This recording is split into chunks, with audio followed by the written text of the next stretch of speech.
Listen carefully. If you came here expecting to become completely emotionless, you need to reset your understanding right now. You cannot turn off your emotions completely. It's not a skill, it's not a technique, and it's definitely not something a sane, high-functioning person should even aim for. People who actually lose emotions don't become powerful. They become unstable, disconnected, and in many cases, self-destructive. Ayanokoji Kiyotaka is not emotionless. He is controlled. That's the difference you need to understand at a deep level. Emotionlessness is absence. Control is dominance. And what you actually want is dominance over your internal state. Ayanokoji doesn't remove emotions. He places them under strict authority. If you want to move in that direction, you have to train your mind in a very specific way. First principle: observation before reaction.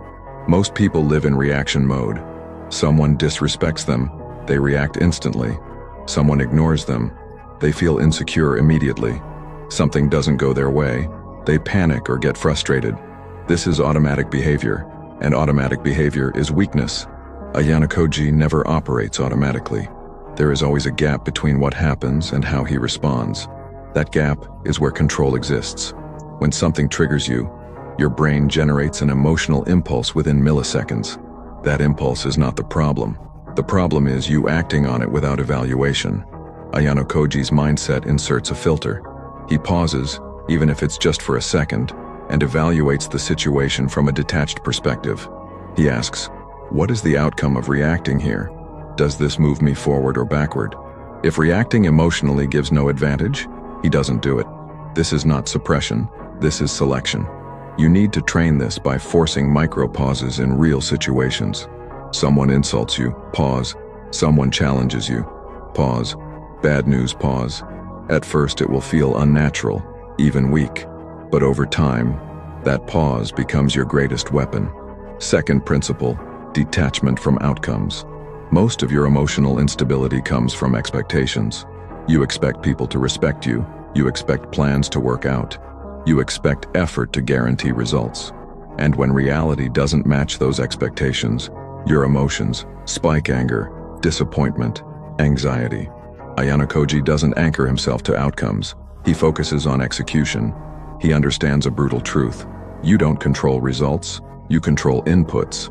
So instead of thinking I must win, he thinks I will execute optimally. This reduces emotional volatility because your mental state is no longer tied to external validation or uncertain results.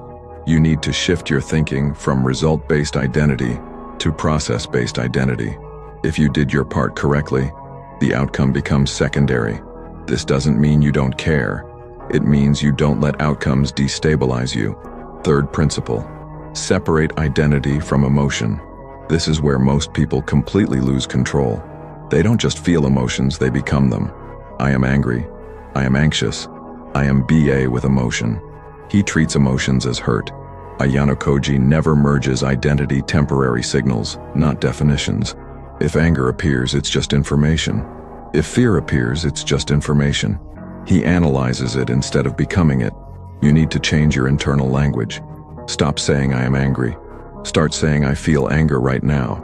That small shift creates psychological distance. Once there is distance, there is control. Then you evaluate, is this emotion useful in this situation? Does acting on it improve my position? If not, you let it pass like background noise.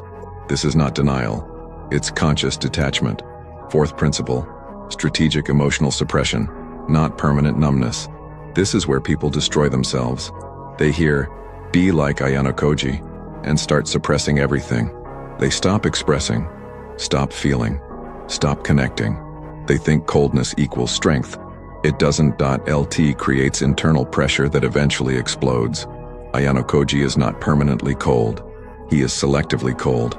He shuts down emotional expression only when it interferes with his objective. That's a massive difference. If showing emotion benefits the situation, he can do it. If it creates vulnerability or loss of control, he removes it. You need to understand timing. Control is not about never feeling. It's about deciding when emotions are allowed to influence behavior and when they are not. If you try to be cold all the time, you will burn out mentally. Real control is flexible, not rigid. Fifth principle: reduce unnecessary emotional triggers. You can't control your emotions if your environment constantly destabilizes you. Most people live in chaos. Constant social media, comparison, drama, lack of routine, poor sleep, no physical discipline. And then they wonder why their mind is unstable. Ayanokoji's biggest hidden advantage is structure. He operates in a controlled environment with minimal unnecessary noise. You need to clean your environment if you want control. Reduce useless stimulation. Limit things that constantly trigger emotional reactions. Build a simple, disciplined routine. Train your body regularly because physical stress improves mental regulation. Sleep properly because sleep deprivation amplifies emotional reactivity. This is not motivational advice. It's neurological reality. A stable system produces a stable mind. Sixth principle: long-term thinking over short-term emotion. Most emotional reactions are short-term focused. You react because of how something makes you feel right now. Ayanokoji always prioritizes long-term positioning over immediate emotional relief. He's willing to tolerate discomfort, disrespect, or inconvenience in the moment if it benefits him later. This is extremely hard for most people because it requires emotional restraint. You need to start asking yourself in triggering situations, what decision benefits me in the long run, not just right now? This question alone will eliminate a huge percentage of impulsive reactions. Seventh principle: accept emotions without obeying them. This is the final layer of control. You don't fight emotions and you don't blindly follow them. You allow them to exist without giving them authority. If you try to kill emotions, they come back stronger. If you obey them, they control you. The middle path is awareness without submission. Ayanokoji experiences emotions, but they don't dictate his behavior. That's the level you're aiming for. And now understand this clearly. You will not become like Ayanokoji overnight. This is not a hack, it's a process. You will fail many times. You will react when you shouldn't. You will get emotional in situations where you wanted control. That's part of training. The goal is not perfection. The goal is reducing unnecessary reactions over time. Final truth: you don't need to become emotionless to become powerful. In fact, true control is feeling everything and still choosing your response. That's what makes someone dangerous. Not the absence of emotion, but mastery over it. If you understand this deeply, you're already ahead of most people.